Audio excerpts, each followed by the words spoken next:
continuación contarles que desde el Archivo de la Memoria, particularmente el área de historia oral, siempre trabajamos a los testimonios como elementos o instrumentos que construyen la identidad tanto individual como colectiva. Es por eso que no los tomamos a los testimonios como hechos sueltos o como anecdóticos, sino que los profundizamos, trabajamos con ellos en distintas ocasiones, y es por eso que en las preentrevistas nos proponemos pensar el antes, el durante y el después, y a partir de allí poder empezar a reflexionar sobre eso que nos convoca. Dicho esto, también contarles que mi lugar va a ser también articular la presencia de ustedes con las inquietudes y también con la experiencia de Soledad. Arranco con una pregunta amplia y Soledad, sentite libre en responder lo que quieras, puedas. Y también si querés de recién, como decíamos, irte por otro lado, vamos por allá. Pensando que lo que nos convoca hoy es Trelew, preguntarte qué recordás de eso, cómo lo viviste, cuál fue tu trayectoria en ese momento y cómo fue también la experiencia de la masacre. Hola, buenas tardes.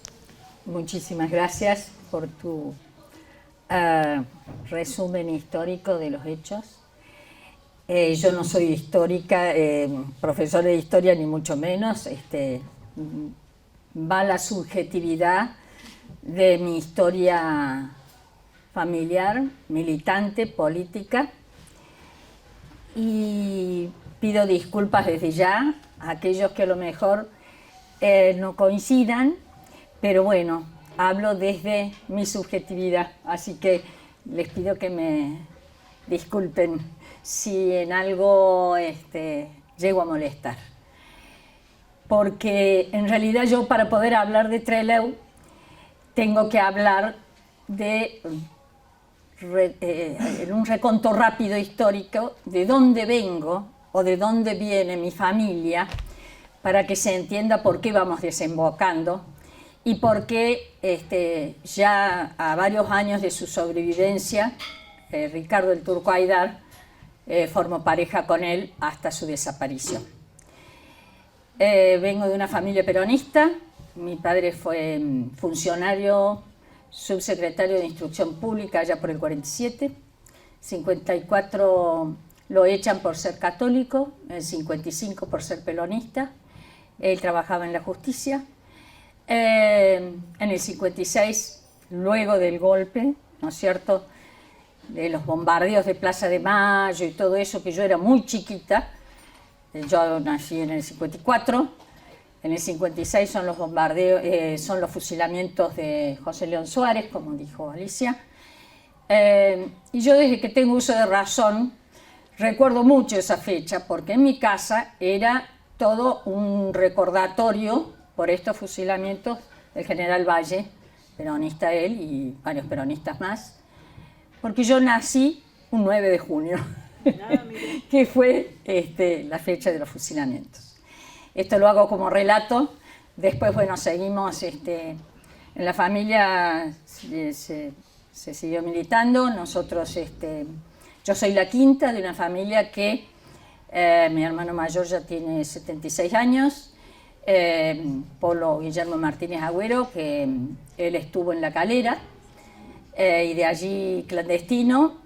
Luego vino el 73 y ya en octubre del 74 lo detienen, está preso 9 años y sigue militando hasta el día de hoy.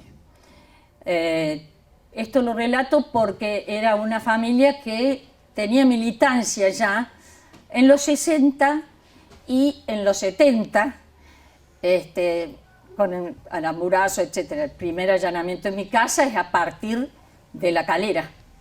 Y a partir de ahí, varios allanamientos. O sea que era una familia que tenía ya militancia y que yo todavía estaba en la secundaria, y sin embargo soy la última que entro a militar. Mis otros hermanos, mi hermano más chico ya iba metiéndose en la UES.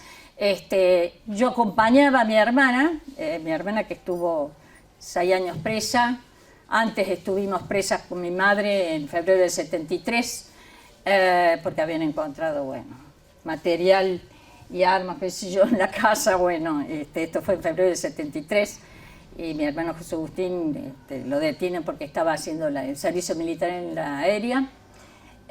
Bueno, él ya era de JP, y después, bueno, nos fuimos sumando a la organización Montoneros. Esto lo relato porque, bueno, mi hermano José Agustín desaparece en enero del 76, mi cuñada, la primera mujer de mi hermano mayor, desaparece en octubre del 76, María Adela Reina Lloveras, que le hicieron un homenaje este año en la Escuela de Letras, porque fue estudiante de letras.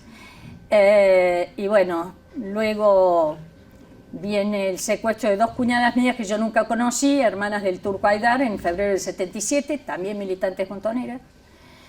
Y luego viene el secuestro del Turco Aydar, que es en diciembre del 82.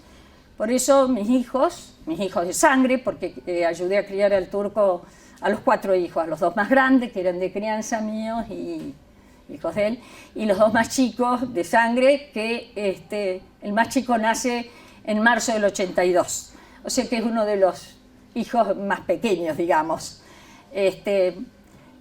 Yo hago este relato porque no puedo hablar sin hablar de mi historia, sin hablar de dónde viene, de dónde venimos, por qué militamos.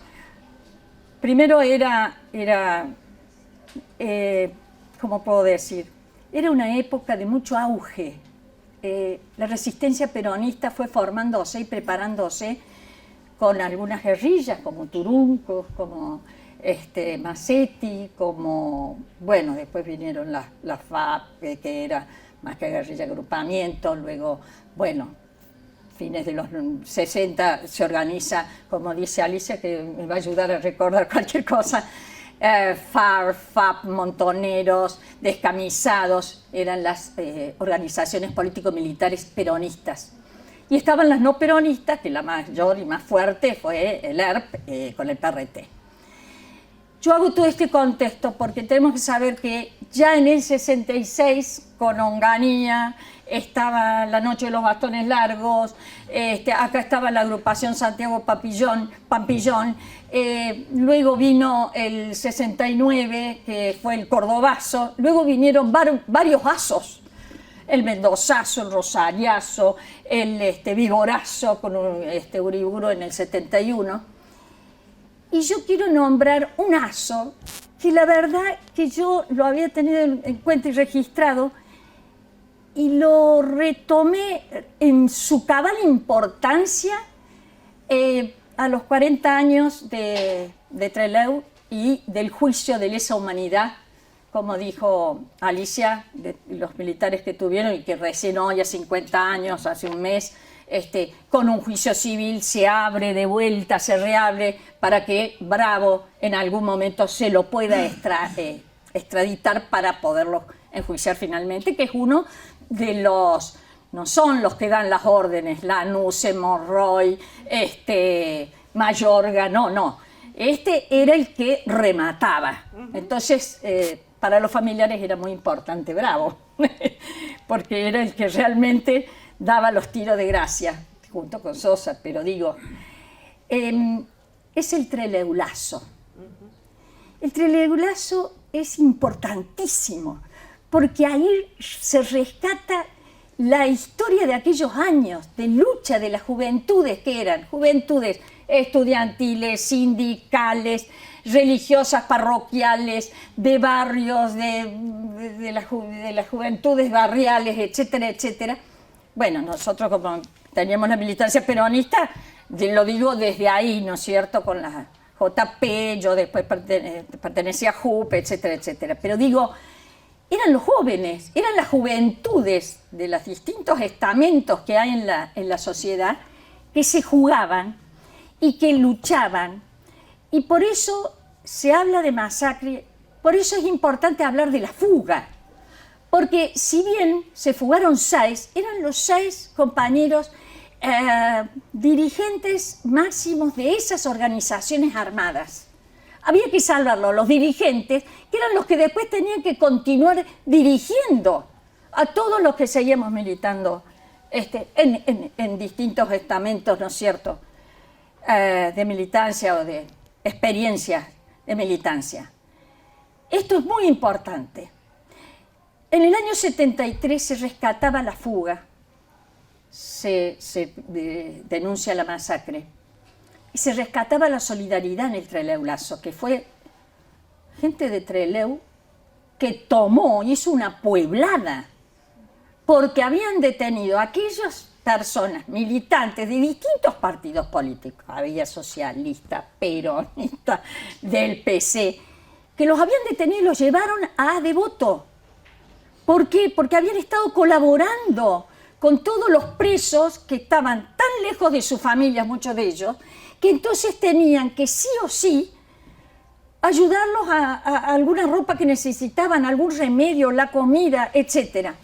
Y por supuesto los abogados, como Mario Amaya, que fue un abogado que venía del radicalismo, y junto con Solari Irigoyen, que después con los años lo secuestran, etc. Bueno, la historia es larguísima y muy compleja, no los quiero aburrir, pero esto es importante porque esa solidaridad que había era de jóvenes. Eran los jóvenes los que luchaban por un cambio mayor. Antes de un 69 había un 68 francés. Si nos vamos a la historia más mundial y a la historia latinoamericana, bueno, pues estaban los Tupamaros en Uruguay, pues estaban las FARC en Colombia, pues estaban movimientos que ya no me acuerdo en este momento en Brasil, Marighella y alguien más, no sé si recuerda. Bueno, en fin, digo, había un movimiento en Latinoamérica y a nivel mundial muy grande, que eso tiene mucho, mucho que ver, porque se quería un cambio revolucionario. Para hacer cambios revolucionarios, muchas veces, o al menos eso fue lo que se demostró, más allá que hayamos perdido la batalla y que por eso la lucha continúa, hay veces que sí hay que agarrar las armas. Yo no hago apología de esto, pero digo, seamos honestos. Esos compañeros hicieron operaciones comando, hicieron la fuga para seguir militando, porque había que revertir esta historia de desigualdad. Pues si ahora estuviéramos en esas etapas, estas desigualdades acá no se las permitirían en nuestro país actualmente. Lo digo de corazón con mucho dolor, porque uno ha militado y sigue militando. Disculpen, estoy vieja, me emociono. Yo he seguido militando, luego que cae el turco, vuelvo, me legalizo en el país, vuelvo con mis hijos, retomo mi trabajo en el Banco Social que después cae, y hago mi militancia gremial allí, hasta que cae el banco y hasta que nos quedamos sin banco, nos pasan a la policía, nos rebajan 70% del salario, etc. O sea que bueno, muchos, como yo, miles de miles, han seguido militando de distinta manera. Seguimos haciéndolo. ¿Por qué? Y bueno, porque la exclusión está. Antes no se hablaba de exclusión. Hablábamos de que teníamos que tener todos una vida digna. La opción por los pobres, como era la teología de la liberación. Bueno, estaba por supuesto una cosa importantísima, que es la Revolución Cubana. Por Dios, que ha sido, ¿no?, ejemplo de estas militancias. Y creo que lo tenemos que tener en cuenta, porque son de distintas formas de lucha. Yo me sumé a lo gremial, llegué a tener un cargo sindical, luego me quedé sin trabajo, luego pude retomar, gracias a que terminé mi carrera después de 20 años, que no había podido terminar la carrera de psicología. Con eso pude entrar a desarrollo, trabajar en los barrios, que era lo que hacía de los 18 años, cuando militaba, si no estaba en CUP, iba a los barrios de allá del departamento Colón con mis hermanos que militaban, en fin. Y ahora como jubilada estoy peleando por los jubilados. Desgraciadamente, o gracias a Dios, por lo menos tengo fuerza. Mientras esté con un bastón voy a seguir. Ya cuando no me dé la cabeza no sigo, pero bueno, estamos peleando. ¿Por qué? Y bueno, porque la válvula de ajuste en nuestros gobiernos neoliberales son los jubilados, son los trabajadores. Cuando los trabajadores, yo vengo de un sindicato que tenía un excelente convenio, la mayoría de los convenios fueron en los años 70, para que sepamos la fuerza y la importancia que había en aquellos años,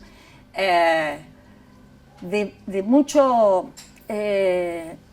mucha inclusión, vaya la redundancia. Yo no me puedo recordar quién decía, cuanto más nivel económico tienen los obreros y los trabajadores, más conciencia de clase y más posibilidades de lucha. Y es así. Nosotros vemos que en los niveles más marginales, más excluidos, apenas tienen para ver cómo consiguen el pan. Y si no lo consiguen por derecha, lo consiguen por izquierda. Y por izquierda sabemos que puede ser robando, y una situación muy delicada que tenemos a nivel mundial, pero en América Latina y en Argentina, que es toda la situación del narcotráfico, etc. Es un problema serio. Yendo a las villas uno se da cuenta que es un problema serio, porque siempre va a llegar a los sectores más excluidos la droga barata, la que mata. Y esto sí que tenemos que tenerlo en cuenta, porque también hace a que tengamos otro tipo de país. Yo a esta altura peleo y tengo esperanzas de una alternativa a todo esto. Esto ha llegado a un tope, y lo digo como peronista, y más de un peronista se va a ofender conmigo. Lo digo como peronista, militante revolucionaria y, como decíamos nosotros, federal, nacional, revolucionaria, pero fundamentalmente de inclusión y de lograr que haya menos diferencias sociales. Nuestro país es uno de los países de América Latina que más diferencias socioeconómicas tiene. Puede ser que Argentina, teniendo todo lo que tenemos y habiendo llegado a un nivel como llegamos allá por los 60, porque esa era la contradicción, teníamos las dictaduras, pero a la vez teníamos los trabajadores, los obreros de fábrica. El cordobazo lo hicieron los estudiantes, los obreros, los militantes, y todos estos asos lo hacían, como dije, del Treleurazo. Tuvieron que devolver a los presos de Trelew, los trajeron de Villa Devoto y no dejaron de tomar la ciudad y coparla y hacerla pueblada hasta que los 16 militantes y compañeros solidarios con los presos políticos de la cárcel de Rawson fueron vueltos a Trelew. Esto es importante que no lo veamos como un hito, es un hito, y coincido muchísimo con Alicia, a pesar de que no soy profesora, pero coincido con esto de que dices que ahí vino, es lo que empieza para luego hacerse masivamente. Y ojo, desde la muerte de Perón vinieron las 3A. Por eso, compañeros nuestros de Montoneros fueron secuestrados por el Comando Libertadores de América. Uno de mis hermanos fue el Comando Libertadores de América, que en esos meses actúan realmente para destruir desde adentro. Nosotros tuvimos el 11 de marzo del 73 las elecciones con el tío Cámpora. Nosotros el 20 de junio tuvimos Ezeiza, que fue una redada de la derecha donde mataron a más de 100 compañeros nuestros de la juventud peronista. Y después voy a nombrar algo que es muy controvertido. Lo nombro para que se sepa que se respondía. ¿Era correcto o no? Era la militancia de esos momentos. Estar de acuerdo o no es otra cosa. ¿Quiénes hicieron Ezeiza? Osinde, Norma Kennedy, todos de la derecha peronista, que luego fueron sumándose a todas las líneas de López Rega de las 3A. Pero se fue y Rucci, todo eso, compadre, de una forma y otra. por supuesto. Navarrazo aquí en Córdoba. El Navarrazo en Córdoba, mire, no lo nombré porque además eran 5 los gobernadores que fueron sacándolos. El Navarrazo fue la orden, los duele muchísimo decir a los peronistas, fue del general Perón, y Navarro, como jefe de policía, sacó del gobierno a Obregón Cano y a Atilio López. Sabemos que a Atilio López lo fusilan, lo acribillan en el 16 de septiembre de 1974. Pero sepamos qué fecha fue el 16 de septiembre del 16 de septiembre. Del 55, el golpe de Lonardi y luego Aramburu y Rojas. El 16 de septiembre del 74, el fusilamiento y el acribillamiento a Atilio y a Varas, creo que era el compañero que estaba con el compañero Atilio López, que era el vicegobernador de la provincia. Y el 16 de septiembre del 76 fue la noche de los lápices. Ahí están los jóvenes, ahí están los jóvenes. Yo por eso, yo ahora de jubilada estudié profesora de psicología y estudié con jóvenes como ustedes. Y dije, qué alegría, qué suerte que esta universidad me haya permitido estudiar con una tercera generación de mis nietos. Así que para mí es un orgullo y, bueno, creo que me he alargado, me espanto. Y no sé qué hacer porque me fui extendiendo, mil disculpas. Es que uno está fresco porque para nosotros, bueno, como dicen los derechos humanos y todo, que fueron muy importantes, bueno, ahí estaba releyendo antes de esta charla, el diario del juicio, allá del 85, donde empiezan, es la base de luego los juicios que ya fueron como desde el Estado, por el gobierno de Kirchner, para hacer los juicios de lesa humanidad. Yo he declarado por mi hermano, José, mi hijo, declaró por su padre, Héctor Pardo, que es mi compañero militante, que también estuvo preso allá por el 71 al 73, que viene de la FARC y luego entró en la fusión con Montoneros en octubre del 73, declara por su mujer que fue secuestrada y también, no casualidad, también en la ESMA, en fin. Esto es un relato muy... de muchas aristas. Mucho. Y pensaba, bueno, algo que por ahí nos interesaba con Mariana para también compartir es cómo lo conociste al Turco. Bueno. ¿Y qué pasó después de la liberación, no? O sea, después del 73. ¿Qué pasó? Bueno, a ver, aclaremos lo siguiente, que es lo que debería haber hecho desde el principio.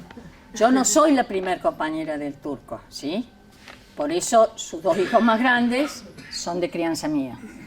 Él, cuando sale de la sobrevivencia de la cárcel, se separa de su primer mujer, luego tiene una compañera de 2 o 3 años. Yo formo pareja con él entre fines del 78 y principios del 79. Yo ya venía militando desde el 73. Por supuesto, a él lo conozco en la clandestinidad, en el exterior. Y los últimos 4 años estamos juntos hasta que lo secuestran. A él lo secuestran, yo estaba en Brasil, íbamos a entrar con los hijos en noviembre del 82, y él cuando está por salir, ya para ver cómo hacemos para ya entrar, porque ya venía en unos meses la democracia y ya venía todo un auge juvenil grande también en esas épocas, de otro tenor, ¿no es cierto? Pero bueno, que es por lo cual gana el alfonsinismo con toda la juventud, ¿no es cierto? Y lo secuestran en diciembre, yo me quedo afuera con los hijos. Por Basterra sé que lo ve en la ESMA hasta fines de enero del 83. Nosotros desde el exterior, bueno, mi suegra, hay una carta y eso lo dejaré en el archivo porque acá hay mucho material. Yo traje, bueno, esta es una de las ediciones de La Patria Fusilada, que es la de Paco Urondo, donde le toma la entrevista a los 3 sobrevivientes. Bueno, en fin. yo lo conozco en la militancia, no sabía que era él, hasta que de repente digo, esta cara y esta cara, bueno. Y bueno, tenía los 2 hijos y yo quería que me aceptaran, Andrés y Ricky, no quería formar una pareja de que no fuera aceptada. Él en ese momento estaba con su madre, o sea, con mi suegra. Entonces, bueno, los chicos me fueron aceptando. Y bueno, después, bueno, anduvimos por distintos países, nacieron en México, los chicos, después estuvimos viviendo en Brasil, todo era clandestino, los chicos tenían sus documentos falsos y fueron a colegios con documentos falsos, así que mis hijos de afecto y de crianza, son Andrés y Ricky, realmente fue difícil. Nosotros vimos infancia clandestina y muchos no lo entendieron y nosotros sí lo entendimos, porque nuestros hijos más grandes tuvieron que subsistir y sobrevivir en esta militancia, porque esto de decir tan reaccionariamente cómo exponemos a nuestros hijos, los hijos de todo el mundo tienen la ideología y tienen la forma de vida de sus padres. Si sus padres tienen una ideología u otra, si sus padres trabajan o tienen que viajar porque la empresa los traslada de una del otro, los hijos van y vienen. Pues nuestros hijos fue así. Pero muchos hijos nuestros, cuando nuestros compañeros entraban al país, quedaban, que también hay un libro sobre eso, quedaban en la guardería de Cuba. Y esto también es importante, porque los queríamos a nuestros hijos, nos acompañaban nuestros hijos, pero cuando veíamos que entramos al país y no sabíamos si salíamos, porque esta es la realidad, cuando uno milita, milita así, más en esas épocas, no sabías si salías.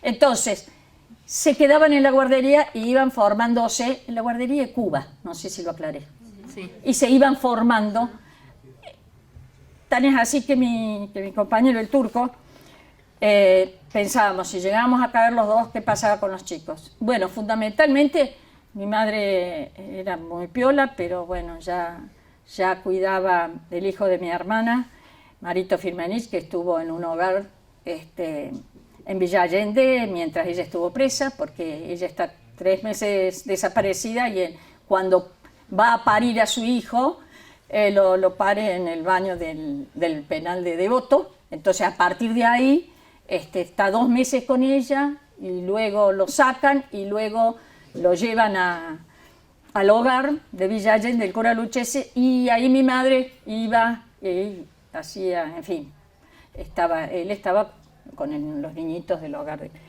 Esto lo cuento porque uno tenía muy claro qué era lo que se hacía con los hijos. El que no tenía claro tenía que decir que no. Hubo muchos compañeros que dijeron, me quedo en el exterior, pero puedo llorar desde el exterior. Perfecto. Compañeros que estuvieron en la guardería de Cuba y que no tenían miedo de entrar. Entonces se quedaban en la guardería de Cuba. Esto también lo digo porque siempre está el relato de, no sé si decir enemigo en estos momentos que estamos en una situación, era del enemigo para nosotros. Pero es el relato de la historia oficial. A ver, hay otra historia siempre. Lo que yo relato, más de uno dirá, bueno, pero yo relato lo que viví, y lo que milité, y lo que sigo militando. Y si tuviera que hacerlo de vuelta, lo haría de vuelta. Tengo el orgullo de decir, lo haría de vuelta, porque no lo logramos, pero avanzamos bastante.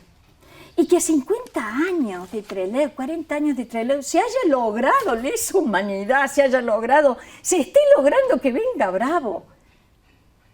Y bueno, quiere decir que lo vamos despejando para decir, ¿cómo hacemos para volver a tener dignidad en su vivienda, en la educación, en la salud, etcétera, etcétera, etcétera? Yo desde mi ideología trato de hacerlo, con la práctica militante que tengo, que no es mucha, aquellos años de cuando estaba en el sindicato, que bueno, a los balinazos, porque caía el Banco Social y entonces nos resistíamos, y que eran los 90.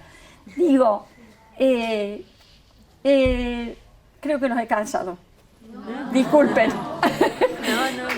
Eso es nomás, no sé, cualquier cosa.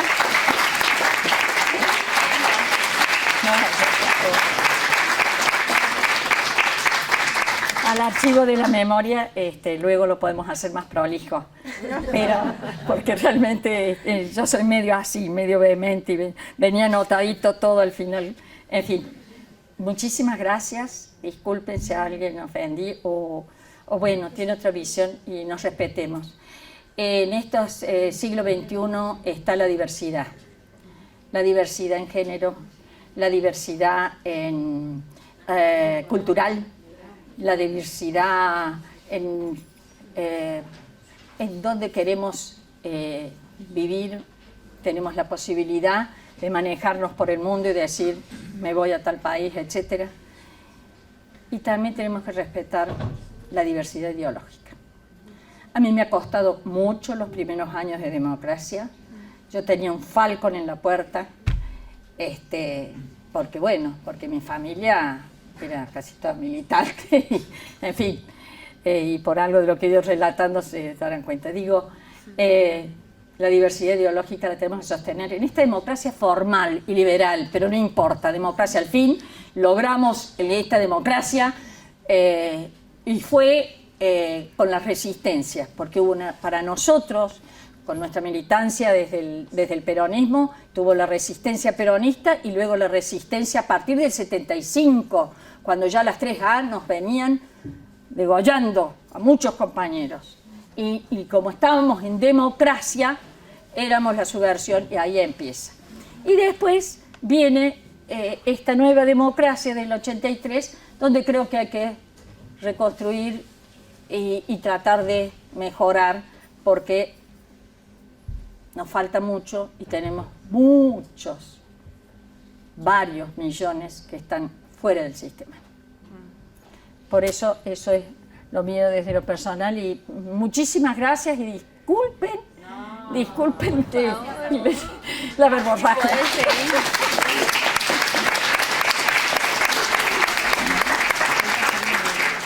Tengo entendido que algunos de los chicos van a viajar. Sí. Entonces, bueno, también pensaba en una pregunta que por ahí de los sectores más de derecho, conservadores, que dicen, bueno, recordar para qué. Entonces pensaba, bueno, ¿qué mensaje le podés dejar a estos chicos que van a viajar y que están sí, acá, por supuesto. Nosotros casi viajamos y por problemas de salud no vamos. Fuimos invitados y bueno.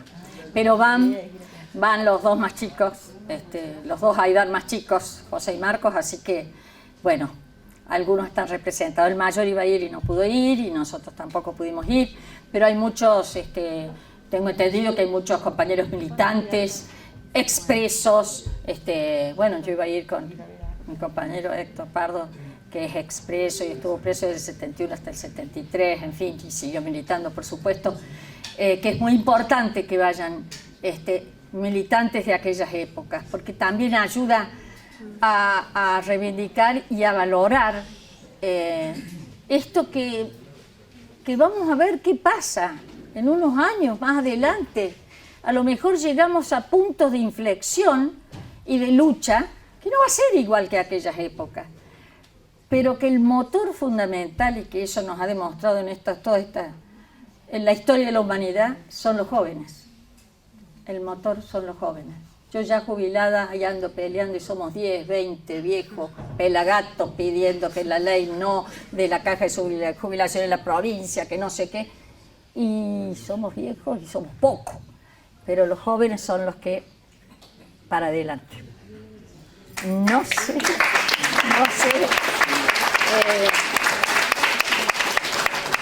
Es importante los que van.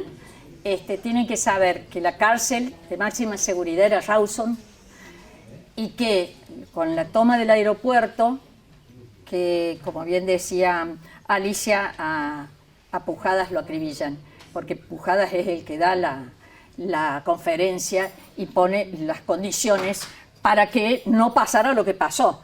Estaba al lado de él, por Montoneros era Pujadas, por ERP era Bonet, y por FAR era María Antonia Berger, a quien tuve el orgullo y el gusto de conocer años después. hasta que, bueno, ella cae. Los 3 sobrevivientes de Trelew siguieron militando hasta sus caídas. Eso es otra cosa que yo quiero que lo rescatemos, porque no se quebraron, no dijeron hasta acá llegué, siguieron hasta el final. Eso es, como decía el poema de Bertolt Brecht, es imprescindibles, son imprescindibles. No sé si hay algo más, está la base Almirante Sar, allí hay, nosotros fuimos hace 10 años, así que a lo mejor ha cambiado, en estos días hay un montón de eventos. Yo estoy conectada con un grupo que, 22 de agosto, Hilda Toschi, la esposa de Toschi, compañero de Ler, que uno de los fusilados. Alicia de Bonet no ha podido venir, ella vive en Francia, tiene problemillas de salud, pero vienen sus hijos. Sara Kohn, que Kohn era de FARC, pero bueno, la mayoría de los 19 eran ERP, porque había algunos que habían caído a principios de los 70, y había otros, como el turco, como Ricardo Haidar, que cayó en febrero del 72. Pero había algunos que habían caído en el 70, en el 71, y aclaremos que no estaban todos los presos políticos allí en Rawson. No, había en el Chaco resistencia, había en Devoto, había, no me acuerdo si en Tucumán, en fin. Esto también, ¿no es cierto?, es porque era una lucha nacional. Y lo otro que creo que pueden tener en cuenta es, conéctense con esos familiares si pueden. Es interesante las actividades, es interesante escucharlas a ellas, que han sido las luchadoras las que han mantenido la memoria. Mantenido la memoria fundamental, porque Alicia Bonet desde Francia hacía los reclamos y todo, y cada gobierno democrático venía y pedía que se reabriera la causa de Trelew, hasta que la reabren con el kirchnerismo. Que abren la causa ¿para qué? Para que sea de lesa humanidad, porque es el principio de lo que después fue masivo. Entonces eso es muy importante. Disfrútenlo, no sé qué quieren preguntar, pero la verdad, ojalá pudiéramos ir nosotros. No, vamos a ir, creo, porque va a estar más suave el clima para el Treleulazo. Yo la verdad que quedé. Y es gente que todavía muchos de ellos viven del Treleulazo, y fueron fantásticos, y varios de ellos hijos de aquellos que ya no están, y también acompañan a estas mujeres que continuaron con su denuncia y con el llegar a que sea de lesa humanidad. Es muy importante, no para temer, no, sino para que haya justicia. Por eso se dice memoria, verdad y justicia. Y nosotros, algunos compañeros de una agrupación que hay acá en Córdoba, Montoneros Córdoba, y algunos otros viejos militantes, decimos con identidad y lucha, porque la identidad es fundamental. Durante muchos años, por temores, no se quería la identidad política de los compañeros caídos. Y nosotros peleamos mucho para que sea con su identidad política. Era montonero. Era militante parroquial. Pero no neguemos una verdad histórica. Gracias.